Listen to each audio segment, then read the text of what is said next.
Kelly of Dubai Eye 103.8's Who's Behind the Wheel with Neo. Less show, more room. Right. We are asking whether or not we're seeing a bit of a growth curve here in the UAE. It used to be that expats often moved home to be closer to parents who were getting older. Now, we're seeing more movement the other way around. More seniors moving to Dubai to be closer to family that has chosen to live here. Plus, more home ownership, more golden visas. There are people asking the questions about whether or not they can afford to stay past retirement age. One of the big costs involved is insurance. We're very pleased to be joined by Matthew Boyd. He's the Business Development Manager at Sovereign PPG Dubai. They're a company that help make things like that work. Matthew, good morning. It's nice to see you. Good morning. Thanks for having me on. Let's have a look first at how the residency laws have changed over the last couple of years to help this happen.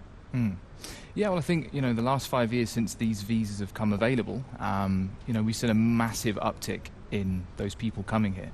So we've seen a 177% increase in individuals on these self-sponsored visas, so the retirement visa and the golden visa, and we help them with that moving over here.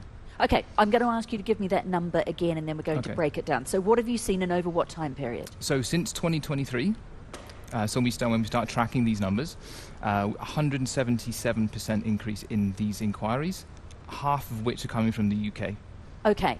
When you say these inquiries, for which kind of visas are they? For the retirement visa. So the actual retirement visa itself? Yeah, for the retirement visa. So we've seen people that have, currently living in the UK or living in Europe or wherever they are at the moment, evaluating their position. They go, I like the UK, I like where I live, but, I've come to the UAE, I would like a different change. They have family and friends that already live here. They want to explore that opportunity, and then we've seen a massive uplift in that. Remind me what criteria you need to hit for the retirement visa itself. So there's 3. So first you have to be over 55 to apply. You have to have a property owned outright for $1 million dirhams or more. So you can't have a mortgage on it? You can, but your equity has to be at least $1 million. Okay.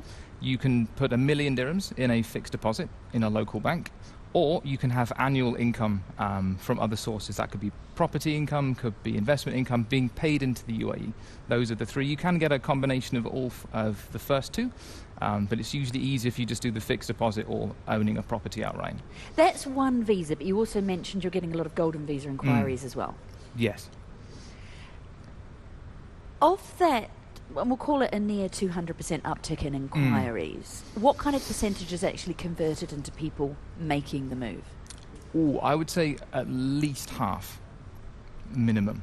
So we've seen, I've actually done 3 of these visas this week with people that have come here, wanted to buy a property. They've secured the property. They've gone, here's my title deed. I'd now like to come over here. They brought their wife. They brought their family.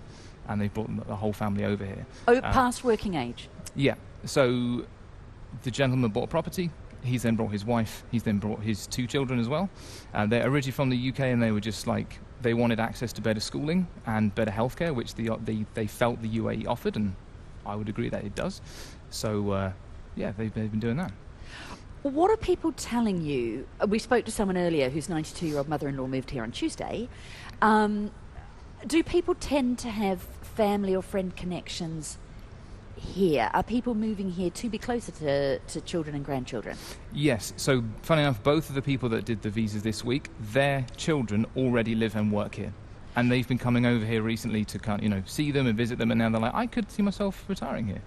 The big financial piece, though, people, is the health insurance. Tell me what you need to have. So you do have to have health insurance. It is a tricky one. It's a consideration because as you get older, it costs more essentially to insure yourself. So 61, 62, 63, etc. And that's the average age of what we're seeing. That is quite a costly process. What kind of cost are we talking? It depends on what facilities you want to visit. It does also depend if you have any pre-existing conditions. Hard to get to 62 and not have a bit of a track record. True, yeah. So we always say, look, shop around, because certainly at that age, it is going to be quite expensive, right? And there's plenty of insurance brokers and partners there that can provide you a quote. Always shop around, because someone is going to be more expensive than the other one, and always get the best that you can afford, because it is important. Give me ballparks, though. What kind of budgets and at different ends are we talking? Okay. So I spoke with a client about this a couple days ago. So he is a 57-year-old gentleman from the UK, has a couple issues, but nothing life-threatening.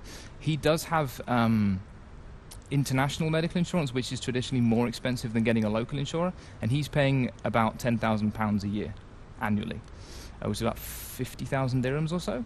You can obviously go lower and get something a bit cheaper.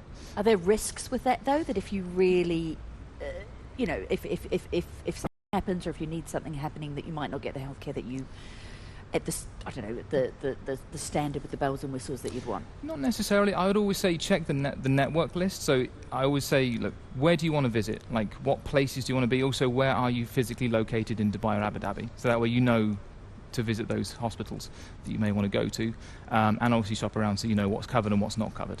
Can you not, if you've been on a Bupa or something, other companies are available, in the UK or another country, can you not just kind of migrate your insurance over here so that those pre-existing conditions aren't new pre-existing to a new company? Yes and no. You can, but there's a lot of exclusions and waiting periods. So sometimes, and I've had it with clients that go, I have a Bupa policy in the UK. They come over here. That's a domestic policy in the UK. It's not really covered. It is, but you're going to be paying quite a balance there. Last 30 seconds. If you do have children here, one of them owns a company, can they not just fold you into the company insurance? They could do that if they wanted to.